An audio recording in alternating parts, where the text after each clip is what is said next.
पौराणिक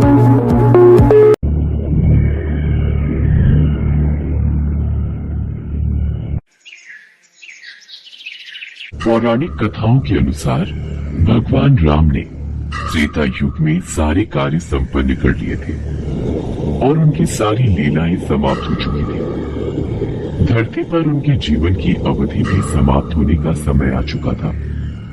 लेकिन समय समाप्त होने के बाद भी मृत्यु के देवता यमराज भगवान राम के समीप उनके प्राण हरने नहीं आ पा रहे थे, क्योंकि रामदूत हनुमान भगवान राम के प्राण रक्षक थे, जो स्वयं महाकाल का एक रूप है, और महाकाल से उनके आराध्य भगवान राम के प्राण छीनने की हिम्मत ना तो किसी काल में थी और ना ही किसी अन्य देवता में।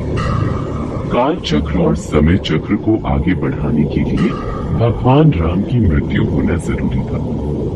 ऐसे में भगवान राम ने एक उपाय निकाला और अपनी एक अंगूठी महल के किसी छेद में गिरा दी और हनुमान जी से बोले, हनुमान, मेरी प्रिय अंगूठी धरती में वहां उस छेद में चली गई है। क्या तुम पाताल लोक से मेरी अंगूठी ढूंढ कर ला सकते हो? प्रभु, बस इतनी सी बात।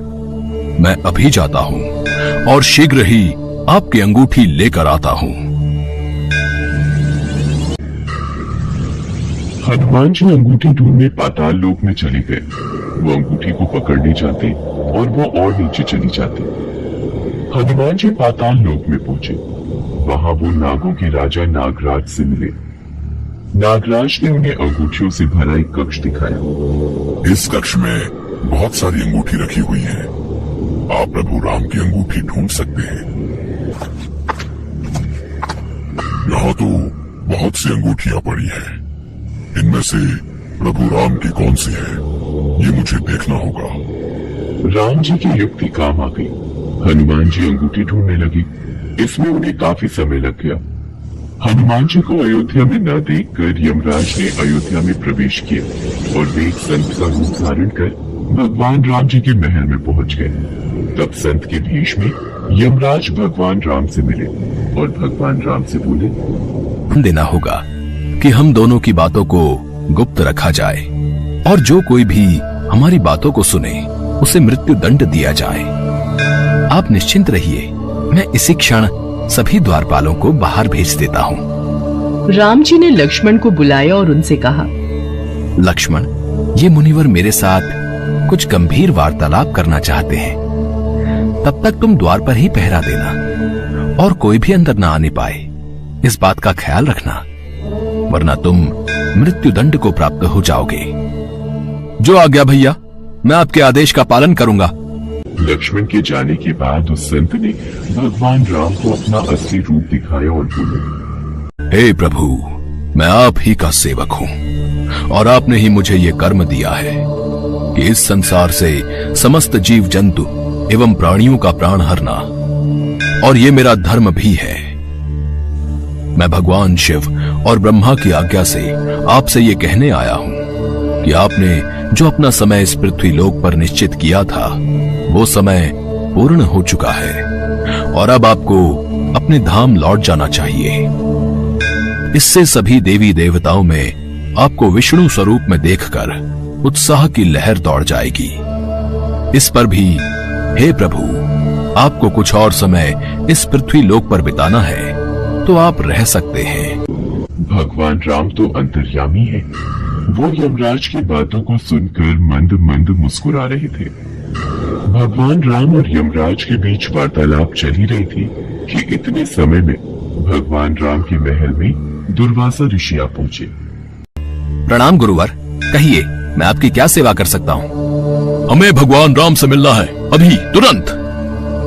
गुरुवर महाराज, भैया राम अभी किसी से नहीं मिल सकते।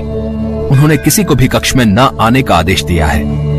लक्ष्मण की बातों को सुनकर दुर्वासा ऋषि को क्रोध आ गया और वो श्राप देने लगे।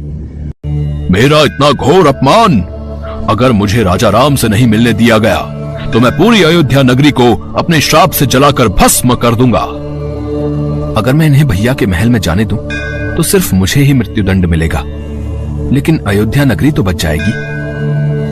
गुरुवर, मैं भैया को आपके आने की सूचना देकर आता हूँ। लक्ष्मण भगवान राम के कक्ष में चले गए। लक्ष्मण को सामने देख भगवान राम चौंक गए और यमराज अंतर्ध्यान हो गए। राम जी दुखी हुए कि एक राजा होने के नाते उन्हें लक्ष्मण को मृत्यु दंड देना होगा। राम जी ने अपने कुलगुरु से इस विषय में वार्तालाप किया। राम, किसी अपने का त्याग करना भी मृत्यु दंड के बराबर है, इसलिए तुम लक्ष्मण का त्याग कर दो।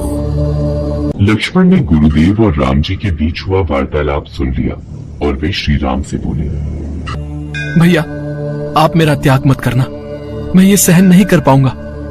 आपके वचन का पालन करते हुए मैं स्वयं ही अपने शरीर का त्याग कर दूंगा।